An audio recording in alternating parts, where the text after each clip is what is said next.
son en gran parte las ideas de Benedicto XV. Un dato también para añadir de Benedicto XV, recordamos cómo en 1870 el Papa pierde los estados pontificios, se considera prisionero del Vaticano. Entonces el Papa dice que los católicos italianos no pueden intervenir en política, no pueden ser ni elegidos ni electores. Bueno, se entiende por las circunstancias, visto hoy yo sentado aquí cómodamente, puedo decir, fue un error. En 1870 quizá no era un error. Fue un error porque se dejó el campo abierto a todos los que no eran católicos. Entonces Benedicto XV permite a los católicos intervenir en política, se funda el Partido Popular, que es lo que fue el germen de la democracia cristiana. Entonces esto me parece que también es importante. Y a su vez permite a los jefes de Estado católicos visitar Roma, porque también Pío IX había dicho que ningún jefe católico podía ir a Roma en protesta por los abusos que habían cometido contra los estados pontificios. Pero, bueno, evidentemente todo es cuestión de contexto, épocas, no es que Pío IX fuera malo y Benedicto XV bueno, simplemente las cosas habían cambiado. Por otro lado, Pío IX es beato y Benedicto XV no ha sido beatificado, aunque pienso que se lo podría beatificar. Tenía muy mala salud, era muy bajito, muy flaquito, muy débil, y bueno, una pulmonía se lo llevó en febrero, me parece, del año 22. Creo que hoy se está revalorizando su pontificado, que fue más conocido, es el Papa desconocido del siglo XX, Benedicto XV, y creo que cuando Benedicto XVI eligió el nombre, y ahí hizo referencia a todas las propuestas de paz de Benedicto XV, bueno, ahí fue más conocido. Y esto va a ser un poquito, vamos a ver los pontificados rápidamente para centrarnos en el Vaticano II. Un pontificado que a mí me parece fundamental es el de Pío XI, que va de 1922 a 1939. Era del norte de Italia, de una familia de empresarios de la Lombardía, la región tan rica en torno a Milán. Siempre fue un erudito, trabajó en una biblioteca, después fue bibliotecario vaticano, hasta que Benedicto XV lo nombra el primer nuncio en Polonia. Polonia es una de las beneficiadas de la Primera Guerra Mundial, porque vuelve a existir en cuanto Estado. Antes estaba dividido entre Rusia, Prusia y Austria. Polonia, además, y mayoritariamente católica. Bueno, entonces lo saca de la Biblioteca Vaticana y lo mete allí, un lugar de frontera muy complicado, Rusia que quiere invadir Polonia, etc. El 15 de agosto, me parece, sí, 15 de agosto del año 17 sería, o 18, no me acuerdo. Bueno, hay guerra entre Polonia y Rusia, ya la Rusia soviética, los rusos están a punto de entrar en Varsovia, se van todos los diplomáticos, él pide permiso al Papa para quedarse, se queda, los polacos hacen frente, los iban a hacer papilla, pero bueno, rezaron mucho, era la fiesta de la Virgen de la Asunción, y los polacos logran frenar a los rusos. Es el milagro del Vístula. Y entonces, cuando Pío XI es elegido Papa, en Castel Gandolfo, que es la sede de verano del Papa, aunque el Papa Francisco no la va a utilizar, en la capilla está puesta la Virgen de Czestochowa y en las paredes laterales todas escenas de guerra polaca. Si uno no sabe historia, va allí, le muestran, dice, claro, Juan Pablo II. Juan Pablo II no tenía nada que ver con esa capilla. Bueno, estaría muy contento de verla así, pero fue Pío XI recordando su estadía en Polonia y ese suceso de la historia. Entonces fue elegido ya con bastantes años, era un hombre bastante desconocido. Después de ser nuncio en Polonia fue nombrado cardenal de Milán, tuvo muy poquito tiempo, porque después va al cónclave y lo eligen papa después de la 14ª votación. Es mucho, Francisco fue elegido en la 5ª votación, Pío XII en la tercera votación, Benedicto XVI en la quinta, me parece. 14 votaciones son muchas. Se ve, bueno, que había gran incertidumbre. Entonces, es un papa mártir, se podría decir, porque si uno tiene en cuenta lo que sucedió entre 1922 y 1939, se le ponen los pelos de punta. Por ejemplo, en 1917 fue la revolución comunista, la revolución rusa, que se fue extendiendo por todo lo que después fue la Unión Soviética, que trataban de alimentar revoluciones comunistas en los países de Europa, fundamentalmente en Alemania, con persecución de la Iglesia ortodoxa, católica y de cualquier manifestación de fe religiosa. De 1917 es la Constitución mexicana, que surge de la Revolución Mexicana. Empieza a haber una persecución contra la Iglesia tremenda, que provocará cientos de mártires, donde la Iglesia no tiene ninguna libertad. En 1931 cae la monarquía española y surge la Segunda República Española, cosa que no pasa nada, pasar de monarquía a república. Es más, yo estoy habitualmente, cada vez soy más republicano. Pero esta Segunda República Española para el Papa le traía problemas no por el hecho de ser república, sino por ser una república anticlerical, come curas, y que desembocó en la Guerra Civil Española, donde hubo la mayor cantidad de mártires de la historia contemporánea, donde hubo la persecución religiosa más violenta de la historia moderna, con decenas de miles de muertos. Bien, en Alemania sale derrotada de la Primera Guerra Mundial, muchos resentimientos. La Segunda Guerra Mundial se incuba en la paz de Versalles, la paz que pone fin a la Primera Guerra Mundial, y se humilla a Alemania, se le exige la rendición total, incondicional, se le ponen unas pesadísimas deudas de guerra, etc. Da la impresión que efectivamente Alemania lleva la mayor culpa de la Primera Guerra Mundial al iniciarla, pero las culpas hay que compartirlas. Bueno, entonces eso crea un resentimiento nacionalista muy fuerte y surge el nazismo, y es el enfrentamiento con la Iglesia en Alemania. Y en Italia surge el fascismo. Todo Pío XI tiene que convivir con el fascismo. ¿Y qué nos queda? Nos queda Francia e Inglaterra, laicistas, anticlericales, etc. Bien, ese es el mundo que le toca vivir a el pobre Pío XI, que él considera que la clave para entender lo que está pasando en el mundo se podría utilizar una palabra que es laicismo, o sea, haber echado a Dios del ámbito público.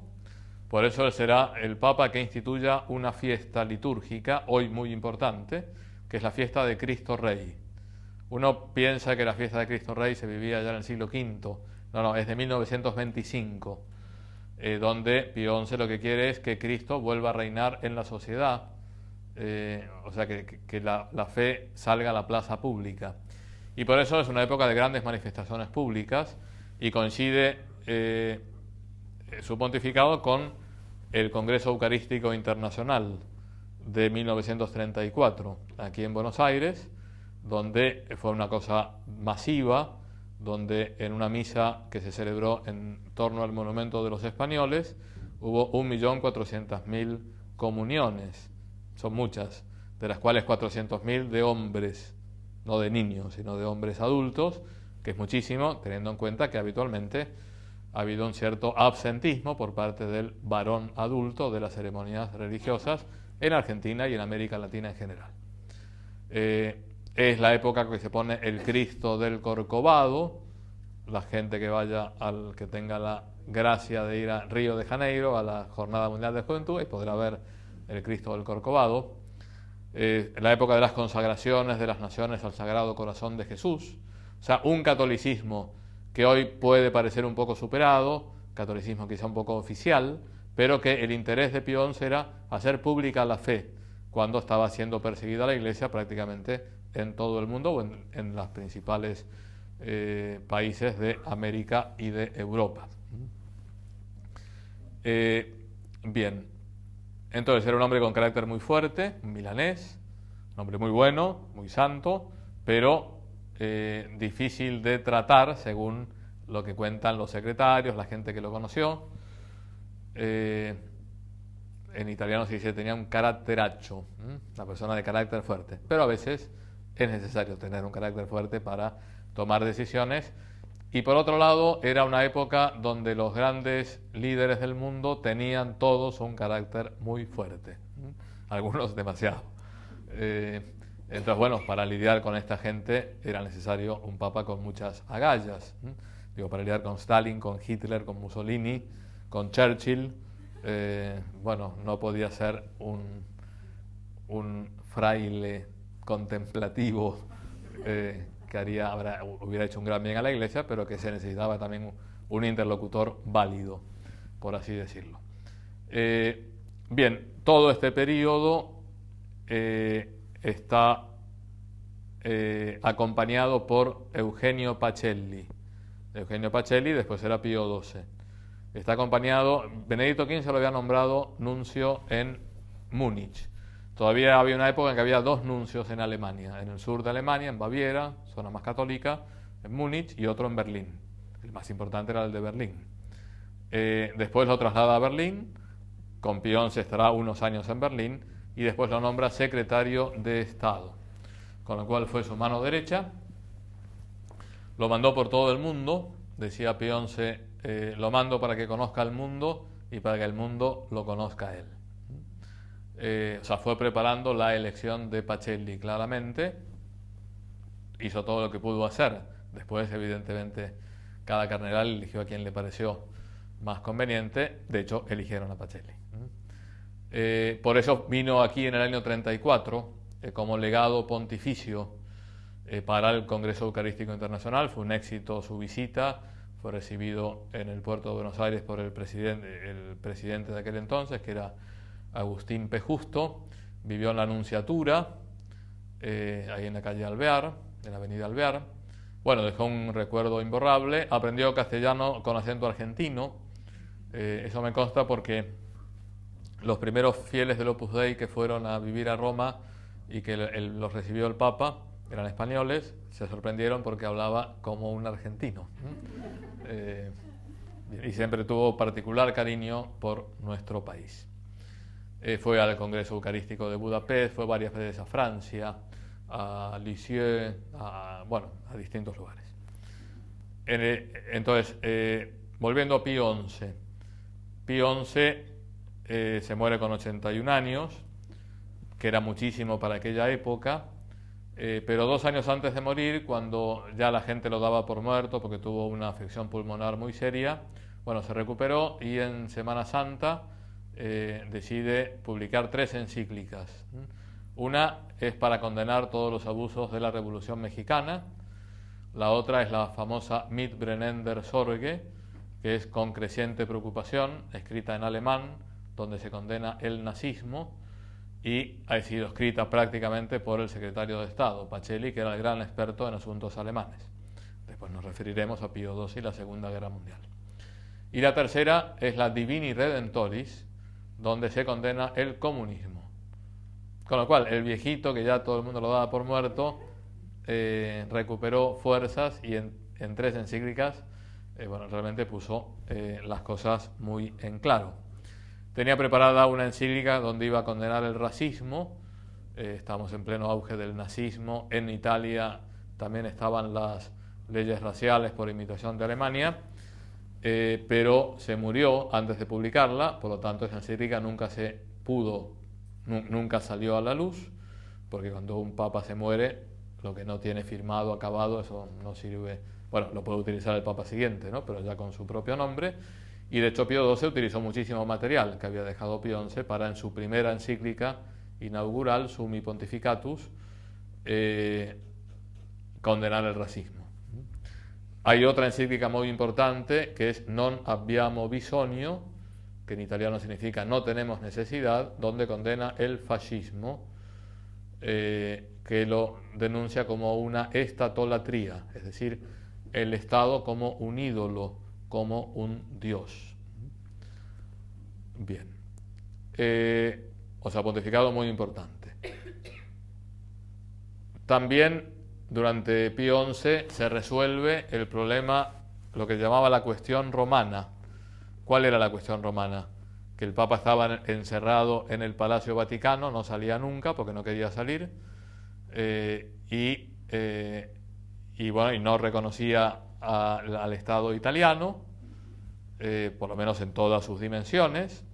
El Estado italiano quería resolver el asunto, pero no sabía cómo, hasta que se llega a un acuerdo entre Pío XI y Mussolini, con los pactos lateranenses, es decir, que se firmaron en San Juan de Letrán, donde se crea la ciudad-estado del Vaticano, donde el Papa es jefe de Estado con total autonomía, y por lo tanto ya se reconoce la independencia de Italia de la Santa Sede, se firma un concordato muy beneficioso para la Iglesia, se llega a un acuerdo económico para reparar los daños que sufrieron los estados pontificios con la invasión en 1870, y creo que esto fue muy positivo porque hoy en día, a pesar de que hay problemas en el Estado Ciudad del Vaticano, son problemas bastante menores y el Papa tiene garantizada su autonomía.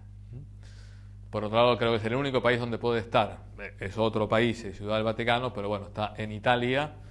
Yo creo que si hubiera estado en España, en Francia, en Inglaterra, en Alemania, ya los hubieran echado, hubieran bombardeado, hubieran hecho... Italia siempre se llega a un acuerdo.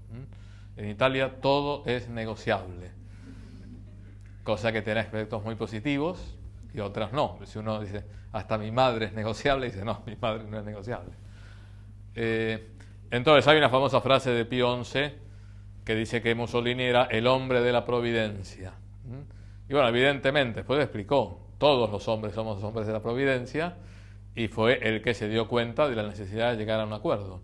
Mussolini lo hizo no por su gran fe católica y su devoción al romano pontífice, sino porque era una persona muy inteligente, intuitiva, que se daba cuenta que dando este paso se iba a ganar a millones de católicos italianos, cosa que así sucedió. Después las relaciones con Pío XI fueron muy tirantes. Cuando se murió Pío XI dijo, bueno, menos mal que se murió el viejo, con lo cual no es que Pío XI hubiera sido profascista, y cuando el fascismo se metió con las instituciones de la Iglesia y sobre todo con la educación de la juventud, que quería tener el monopolio de la educación, bueno, ahí salió la encíclica Non abbiamo bisogno, y hubo momentos de mucha dificultad, también cuando se impusieron las leyes raciales inspiradas por Hitler, en definitiva, cuando hace el pacto con Hitler. De esto nos ocuparemos hablando de Pío XII. Entonces, pontificado clave, Pío XI, 1922-1939, como elemento importante de la historia de la Iglesia, cabe afirmar que es el padre de la acción católica. La acción católica, que hoy sigue teniendo importancia, pero que tuvo una importancia enorme en los años 30, 40, 50 en todo el mundo católico, en Argentina muy en particular. Él la llamaba la niña de mis ojos y decía que la definía, la acción católica, como la colaboración de los laicos en el apostolado jerárquico de la Iglesia. O sea, los laicos tienen que colaborar con los obispos y los sacerdotes para difundir el Evangelio en este mundo tan paganizado. Entonces, aunque no todo es relativo, la mayoría de las cosas son relativas. Y hay que ver, hay que comparar cada elemento de la historia con lo que había antes y con lo que vino después. Entonces, Pío XI, con la creación de la acción católica, fue un paso muy positivo en la toma de conciencia de la importancia de los laicos en la Iglesia. Si vemos lo que había antes, dice, bueno, que los laicos colaboren con los obispos y los sacerdotes para hacer apostolado, está muy bien. Si vemos lo que dijo el Concilio Vaticano II, se queda en una visión un poco clerical. El laico como colaborador del cura o del obispo era la longa manus de la Iglesia. La longa manus, la mano larga, donde no llegaba el cura, bueno, que llegue enviado por el cura el laico. El Concilio Vaticano II subrayó que todos los miembros de la Iglesia, desde el Papa hasta el último bautizado, tenemos que hacer apostolado, es un derecho hacer apostolado, pero no porque me lo mande el cura o porque me lo diga el obispo, también lo dirá, sino en virtud del bautismo. Todo laico tiene que ser apóstol por el mismo hecho de ser cristiano. Entonces, ¿que puede colaborar en la acción católica? Desde luego, santa y benemérita acción católica. Pero el apostolado no es solo lo que yo hago, que me dijo el párroco, a ver si puedo ayudar en tal cosa. Hay que hacerlo y es buenísimo y es fantástico. Pero yo en medio del mundo, en medio de la sociedad, en cuanto católico, tengo que ser apóstol. ¿En virtud de qué? En virtud del bautismo. Y eso lo ha reafirmado muchas veces el Papa Francisco, diciendo, basta el solo título del bautismo para ser apostolado. Esto en época de Pío XI no estaba del todo claro. Pero Pío XI tenía una visión mucho más clara de la misión del laico que la que podía tener Pío IX o Gregorio XVI. Por eso es un gran paso, Pío XI, en la toma de conciencia de la importancia del laico en la Iglesia, pero viendo los desarrollos posteriores, se quedó en un cierto clericalismo muy beneficioso para la época en la que vivió. No sé si está claro. ¿Sí? Muy bien. Entonces, Pío XI se muere en 1939, hay cónclave, el secretario de Estado vivía en el piso de abajo del Papa, en el Palacio Apostólico, hoy abandonado. Las monjas que atendían a Pacelli, convencidas de que iba a ser el Papa, le dijeron no se mude, vamos a esperar. Y él, en cuanto se murió Pío XI, dijo no, yo ya dejo de ser el secretario de Estado, metamos todo en cajas y nos vamos. Y efectivamente se fueron y a los 15 días volvieron con todas las cajas, porque en la tercera votación fue elegido Pacelli, que tomó el nombre de Pío XII en honor o con el recuerdo de un papa a quien trató mucho, amó mucho y fue tratado a veces duramente por Pío XI, porque era así. A los que quería los trataba duramente para forjarlos. O sea, a veces decía, el secretario decía, el cardenal Pacelli quiere que le conteste esto esta misma tarde porque es muy urgente. Dijo, muy bien, entonces por eso lo voy a meter en el cajón y lo veré mañana. Entonces a uno le puede parecer una falta de caridad, a otro dice, bueno, a lo mejor no es tan importante, si es muy importante me va a venir a ver, y si no, que se calme, porque yo tengo otras prioridades. Pero bueno, lo quería muchísimo y realmente hubo una gran sintonía y trabajaron muy bien, con lo cual hacemos una pausa y no una pasta, estamos todos con italianos y volvemos en 10 minutos. Gracias.